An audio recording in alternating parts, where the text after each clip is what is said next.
खारघरमधून एक मोठी बातमी समोर आली आहे। यामध्ये काळजीवाहू मुख्यमंत्री एकनाथ शिंदे यांच्या नेत्याला मारहाण करण्यात आल्याची घटना घडली आहे। विशेष म्हणजे शिंदे गटाच्या नेत्यालाच नव्हे तर त्यांच्या कुटुंबियाला देखील मारहाण करण्यात आल्याचा आरोप आहे। तसेच सीआयएफच्या 10 ते 15 जवानांकडून ही मारहाण करण्यात आल्याचा आरोप करण्यात आलाय। या घटनेचा व्हिडिओ देखील सध्या समोर आलाय। या घटनेनंतर नवी मुंबईत एकच खळबळ माजली आहे। शिवसेना शिंदे गटाचे खारघर शहर प्रमुख प्रसाद परब, डॉक्टर श्रीनाथ परब व मित्र जयेश रात्री 10 वाजण्याच्या सुमारास कारने घरी परतत होते। यावेळी खारघर मधील प्रणाम हॉटेल समोर सीआयएफच्या जवानांना घेऊन जाणाऱ्या बसवरील चालकाने डाव्या बाजूला अचानक गाडी वळवली। या घटनेनंतर डॉक्टर श्रीनाथ परब यांनी काही अंतर पुढे गेल्यावर बस चालकाला जाब विचारला। दरम्यान जाब विचारल्याचा राग आल्याने गणवेशात असलेल्या 10 ते 15 जवानांनी बसमधून खाली उतरत तिघांना बेदम मारहाण केली आहे। यावेळी गाडीत 11 महिन्याच्या बाळासह आई देखील होती। विशेष म्हणजे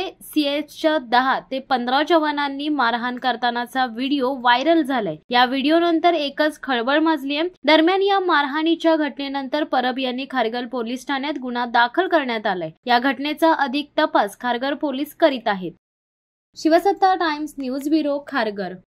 दे धडक बेधडक वृत्त देणाऱ्या आपल्या शिवसत्ता टाइम्स न्यूज चॅनलला लाल बटन दाबून सबस्क्राईब करा आणि बेल आयकॉनला क्लिक करायला विसरू नका।